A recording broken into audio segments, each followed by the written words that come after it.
Hey guys, Patrick back with Team Bolshevik. We got Charlie here. Say hi to the camera, Charlie. Hey Charlie. He's from Team Ocuteam, right? Indeed. Oh yeah. He's gonna have his channel up in a little while. We're gonna post this when it's up. Go check out his channel. Good things will be happening. We're gonna profile his instant Synchro Spellcasters. Yeah. I almost said Flamvel. Shit. Yeah, pretty much. Yeah, it's a really interesting deck with lots of interesting tech. Check it out, Charles. All right. I run. Oh, it's a bottomless. I run 3-breaker, great back row destruction spellcasters. Anyway, love them. 2 Crusader of Endymion. They're great for placing your spell counters on anything really that you can use them for.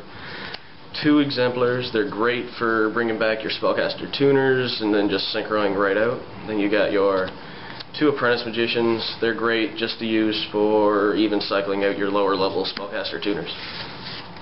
And we got the Summoner Monk, and he's an amazing combo with the Flamvel Magician just for an easy 8. Then we got the Geomancer for a spellcaster tuner, Effect Veiler, which is just great anyway, and it's also a spellcaster tuner.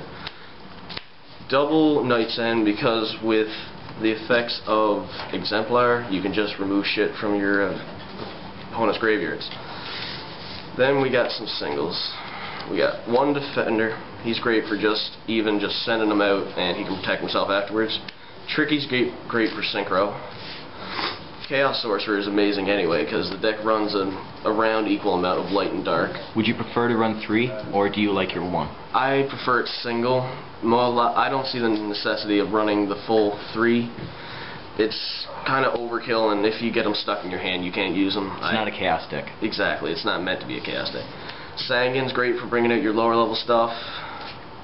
Plague is a great tuner. So is Gale. Both of these, they're outside the deck, but they're great tuners in general. I use a Cyber Dragon just for in the situation if you need a beat stick, or it could be used for synchro. And a Necro Guard, just because it's great for a little bit of extra defense sometimes. Now on to the Spell and Trap. Double MST, even though with the 2 breakers, it's great to have some extra destruction power. Look at that sexy ultra. Oh yeah. Beautiful. Yeah. Double Spell Power Grass. It's great for cycling out some more spell counters. Now mind you, if you want to use them on Breaker, Arcanite, and or Exemplar, it all works. A Forbidden Lance and a Forbidden Chalice. I like them both. Some people don't overly like the Chalice, but I do. It's using a situation, say your opponent uses Stardust, use Chalice, and then Dark Hole it if you need to. Chalice is a severely underrated card. It is, unfortunately. I run a single Sark just for a situation I draw it. I need a certain card at a certain time. Run a Swords because sometimes you need that little bit of extra time to protect yourself, and it also gains you some 2 spell counters on the Exemplar. Burden. It's a lot of people wonder why I run it. I love it because it pisses everyone off. It's just like, I can kill your monster. No, you can't. It loses a few attack points there. I can personally say that Stardust and Burn on the field makes for awkward situations with JD in the hand. Yeah. I run an Instant Fusion. I use the Musician King. Yeah, a lot of people wonder why. It's because he's a spellcaster, and with this you pay 1,000 life points. You summon him, summon a tuner, synchro. And a Mind Control. It's great just to take over your opponent's monster and use it for some synchro. A Monster Reborn, a Dark Hole, and your book, and your True Name, all standard staples that should be in your deck pretty much regardless. It's the reason they're all at 1. And as far as my traps go, I run a Dark Bribe for now. I'm hoping to get Solemn Judgment soon enough. Magician's Circle. It's a great card if you're attacking with one of your spellcasters. You could either bring out another Crusader for a beat stick, or you could go for a tuner and synchro after your battle phase. Call the Haunted's great for just breaking back out and synchroing. A Mirror Force, which is amazing anyway, and a single Bottomless. So that's it for the deck. I'll show you the extra deck now. And first, it's Inferni Doom Dragon. Moose, as some people call it.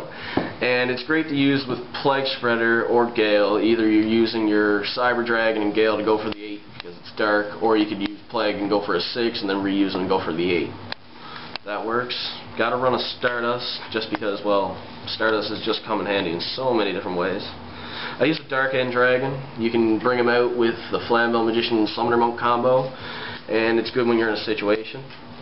For the time being, it's Red Dragon Archfiend in here. I'm waiting on either a Thought Ruler or a Scrap Dragon, which Thought Ruler's coming in next week, I think. Black Rose to clear out the field. Ancient Fairy Dragon just for some D, and it's one of the few decent 7s that you can get.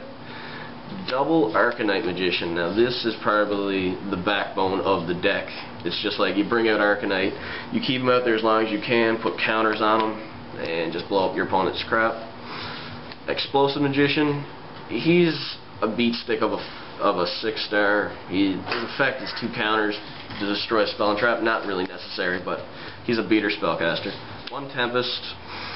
I used to use her more so when it was spell counter heavy, but not so much anymore.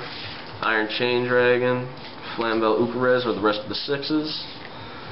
And I use a Cataster, and for the time being Wayne is in here, but Magical Android's coming in at the end of the week. And the Musician King, which is actually in Spanish, which is amazing. Spanish Musician King. Oh yeah. I personally noted when I first saw this card that his whammy bar is on the wrong side. It is, unfortunately. I play guitar. Alright, now for the side deck. I use Chimeratech Fortress for if I'm up against, say, Machina or whatever, so bring out my Cyber Dragon, take over their monsters and some of my own. Don't want to put that in the pile. A second Musician King and a second Instant Fusion, just if I'm in a case where I need to synchro in excess. Then I run a Citadel in my extra in case I need a situation where I need to go for spell counters. Then we have Foolish Return, which is great for anyone that relies on using cards in their graveyard. System Down, which is just terribly ruining any machine deck, which is just terrible. A Starlight Road and a Karma Cut. I find they work good against, well, Starlight Road especially against Sabres and their Hunley. And Tuner Scheme, which is kind of just a funny little trap card to take over your opponent's synchro. And as far as the sided monsters, Consecrated just works all the time against the right deck. Spirit Reaper, I usually side it against Sabres to keep me on a little bit of extra defense.